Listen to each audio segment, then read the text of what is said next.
Hey guys, welcome back. Today we're going to do Justice Society of America, issue number 7 with the Alex Ross cover from DC Comics, made by Geoff Johns, Dale Eaglesham, Rui Jose, Rooney Ramos. We're going to dive in and we're going to see who this character is, because I know who Steel is. I even know who Commander Steel is. But this is now the third generation of Steel, but we're gonna find out who this character actually is and what makes him tick. So we start here. We have a small recap of what happened in the previous comic, and if you want to know what's going on, please check out my other videos. I did a review 1 to 6, and I'm gonna continue doing this review because this book is really clicking with me so far.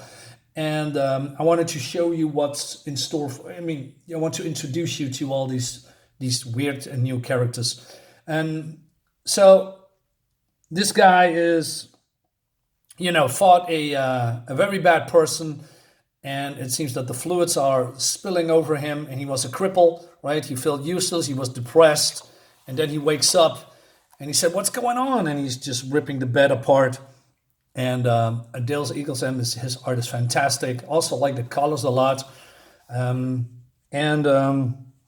He has still this vision and this images that Captain Nazi here is, try to hurt the people that he loves. He's a very caring person. He loves the neighborhood, the people, the kids. And so Dr. Mid-Nite comes in. He says, "Nathan, stop. Captain Nazi isn't here. You're in the medical wing of the Justice Society's headquarters. You're safe." "My name is Dr. Mid-Nite." "Doctor, you stay back. From the incision I saw in your legs, I guess you don't trust doctors much. And I cannot blame you." And he says, "You were in a coma. You've been under the care for the last 3 weeks." And he says, "Why am I standing?" So then he's going through the medical process, and it seems that the molten metal flowing through his veins, talking about a Reichsmark, and he stabbed him in the throat, he says, was absorbed into your skin. But they don't know the reason how and why, right? And so he also said that he went into shock, he's stabilizing himself, and then it's somehow the metal grew his leg back. And also that his whole body is now laced with metal, and as you can see here, just look into his hands and it has some kind of a reflection. So it's more like organic steel, not like Colossus from the X-Men, but different. And but he says, "I should have died, but you didn't." And but then Dr. Mid-Nite is not seeing what's going on, and he says, "They're dead. My whole family is dead. Nathan, I'm sorry. I thought you knew." And he says, "Despite the odds, you and Hartman heard the Fourth Reich." And so there's a lot of survivors, mostly kids.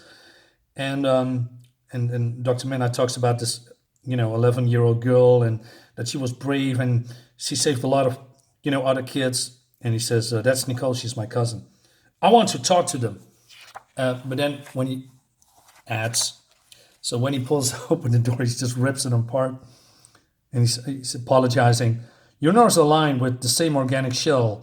Your skin is, you won't feel temperature change or able to tell when you're touching wood or metal or flesh." "I won't feel anything? For how long? How long am I going to be like this?" But even Dr. Mid-Nite cannot answer that question. "I can touch them, can I? I break their bones. After everything I've been through, I can't even get close to them. The Justice Society may be able to fix that." "Are you sure, Dr. Mid-Nite?" Meanwhile, in the psychiatric institution, we see Starman, and he's very happy because it's Wednesday, and Wednesday it's Sloppy Joe Day, and he cannot wait, right? And but then Superman comes in, and he says, "Hey, Tom, how you doing?" Basically, he has some questions for Tom. But Tom ignores him a little bit, and he says, "Hey, you want to have an OPGO, Cal?" And he says, "Yeah, sure." I love them, Tom. Um, More ads. So, but then I don't know, some kind of in the basement of the GSA, I guess. It seems that Fair Play Guy, also known as Mr. Terrific. I know it's not Fair Play Guy, but I just like the word. Is experimenting on Nate because it seems that he is way too powerful. Therefore, they come up with some kind of a solution to depower him. And even Hawkman is here, and it's why does why has Hawkman his mask on, but then also with the with the welding mask? It's weird. Anyway, so he says that the extra layer of skin made up of a stainless steel alloy with an ultimate tensile strength of over 280,000 pounds per square inch. The same material they use in landing gear, right? So they're gonna, melt that over them. But the whole thing is that they, he has to do this process over and over and over again. Otherwise, it wouldn't work. So, and then he says, so he's been, cooling down. And he says, "What did you do to me?" So there's a lot of ads in here. I need to skip a lot. Right. So Dr. Mid-Nite says, "You aren't in pain, are you?" No, I don't feel a thing. It's the colors. It's in line with your grandfather's. We assumed you shouldn't have. I didn't want a costume. I wanted something that would help me. We're trying to help you, Nate. I am not the new Commander Steelhawk, man. I'm not even in the damn military. My uncle was, my brother. He could have been this, not me. It wasn't supposed to be me. So Nate is dealing with a lot of trauma and guilt. But then Power Girl comes in and she makes a joke that didn't land, basically. Well, not for me, but in the sense of the story. And even Dr. Mid-Nite says, "Hey, Karen, that was pretty insensitive." And it said, "This is hardly at the time. Actually, this, Doc. This might concern Mr. Red, White, and Blue." So it seems that a couple of supremacists are having people hostage, and they're demanding that Captain Nazi is being released. Otherwise, the innocent people are going to get it, right? And he also says, well, they're mostly students and kids. And then so you in, Heywood? Yeah, it looks at that, because he cares for kids a lot, right? So meanwhile, Cal is here trying to, talk to Tom here.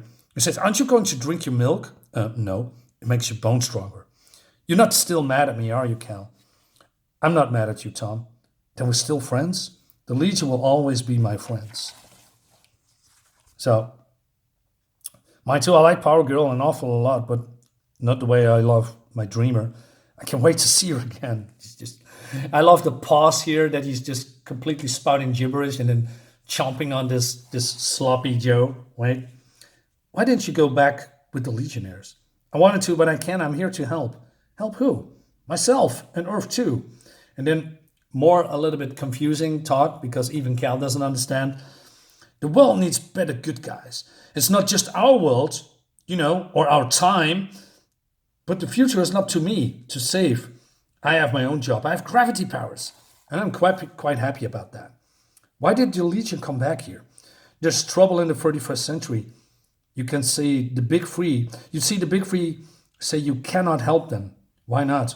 Why Clyde can come home? Or can come. It's common sense. So the big three is, Lightning Lad, Saturn Girl, and why am I forgetting the other one? Jesus Christ. Cosmic Boy. Yeah, that's it. When they opened the Speed Force, Wally West and his family came back. And they say lightning never strikes twice in the same place. Pfft, just ask him. So what is him? A little bit throwback to the previous issue. So Lightning Lads, he was dead. Cal in the Justice Society. Not the Justice Society, I'm sorry. The Legion of Superheroes brought Lightning Lad back with the help of lightning. So Tom is still referring to his own team, but then I don't know. He's just going a little bit off the rails, right? From the vibrational plane, zip, zoom, the Legion of Free Worlds. Do you remember Axis? She had a crush on you. So Axis is a speedster from the future. She's a girl, and I don't understand what you are talking about. Yeah, me either. So this is gonna continue, right? And then we go to where's this? New York University, where Power Girl uses her X-ray vision to see, what's happening on the other side because we're the hostages, right? And so she says, "Where's Heywood? He's back there. Maybe he's nervous. Maybe the Tin Man needs his oil can. Maybe he's allergic to cats." So these two youngsters make a joke, and then his father comes in and just smacks him. I mean, Wildcat smacks his son, and then and you can see here he's trying to walk, but he's so slow and he's so heavy. And so Power Girl comes in and he says, "Hey, Nate, are you all right?" "No, I haven't walked in over a year. The weight of this metal on me makes it impossible to run, and I can hear the wind. I can hear the wind, but I cannot feel it." "You're a football player, right?" "I was. Stay right here and catch what we throw at you." So I like that, Power Girl just, try to help her new teammate, right? And she can clearly see the stress in him. And he says, "What are you going to throw at me?" So they are bursting in. And Cyclone uses her powers to get the rest of the GSA. And so Power Girl and the other one throws, these supremacists towards Nate. And they shoot again. And he says, "Free Captain Nazi, free the white man's real Superman." He looks at them, crushes this symbol of hatred, and throws them away. And that's exactly what the rest is doing, right? And but even Cyclone, still new to her powers, still insecure, and she says, what if I miss, Court? You've been practicing, you funneling, you won't miss. But what if I do? You throw another one."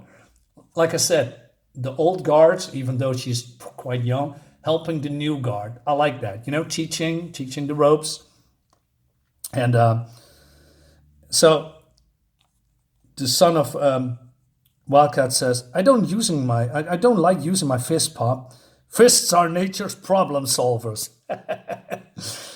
"But Alan says that about our brains. And what's Hawkman tell you?" "Nothing. He just grunts a lot.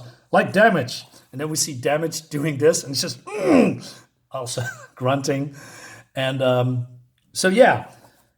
And Nathan is catching all these criminals, right? And then even he says, "Hey, Power Girl." "Yeah, Nate?" "Oops. How do I do?" Perfect. I like that. Like I said, Nathan, lots of damage, lots of baggage, tries to feel a little bit validated here, looks for validation through Power Girl, and she gives him his the validation. Love it. Perfect. So yeah, they and although it's not superheroes versus supervillains, I really like this story, this how do you say journey from Steel, from the insecure, damaged person to who he is now, still damaged but different. And then the news comes and he says, "Hey, let's get a shot at the new Commander Steel. Commander Steel, can you give me a smile? I'm not Commander Steel. I'm just a guy. You hear that? Says he's a regular old citizen. He is. He is Citizen Steel." That name work? Can I see my family now? Yeah, he doesn't care about the name. He doesn't care about being in the spotlight. He just wants to see the kids. So he goes to the hospital and he tries very carefully not to damage these tiles. And then the doctor comes in, "Hey, this cannot work," and we're getting a lot of complaints. So Dr. Mid-Nite comes in and says, "Hey, the GSA is going to pay for this." And but the cracks in the floor, please, doctor. You know what these kids have been through. Go ahead, Nate. You're not going to hurt them. So he's carefully opened the door and, "Hey guys, Nate, is that you? Nate, no way, Nate. He looks awesome. Cool." So, and then he does this. It's good to see all of you. It takes me a second to realize, but for the first time in a long, long time, I feel something. And that's the end of the book for now. This is great. This is great. This is what I mean with great storytelling. And, modern comics are not doing this. I'm coming back. I'm sorry for, bringing up modern comics again. But modern comics bringing in new heroes, and they are the best ever. They cannot do anything wrong. They have billions of powers, and they cannot be defeated, make stupid jokes. Well, this guy, comes from nothing, becomes a superhero. He doesn't want that. This is a hero's journey, if you will, right? Not against supervillains. Well, maybe here in the beginning, but this is his origin story when he almost died and then became doused with, liquid metal and then became a superhero himself, still depressed, still damaged, like I said before. But he doesn't care about being a superhero. He just wants to be a good guy, wants to help the little guy. He's becoming Citizen Steel. This is perfect in every sense of the word. This is what I'm looking for in comics. Great art, great storyline, a great protagonist that I barely know anything about, but in getting to know more about this character, now I want to go back in time and look up Steel and Commander Steel. I want to hear their story as well. I want to read their stories. This is what good storytelling is all about. Guys, this brings us to the end of the video. Let me know what you think about this. Do you read this? Do you want to know more about this character or the Justice Society of America in general? Please buy this comic. You won't regret it. Guys, thank you so much for watching. See you next time. Bye-bye.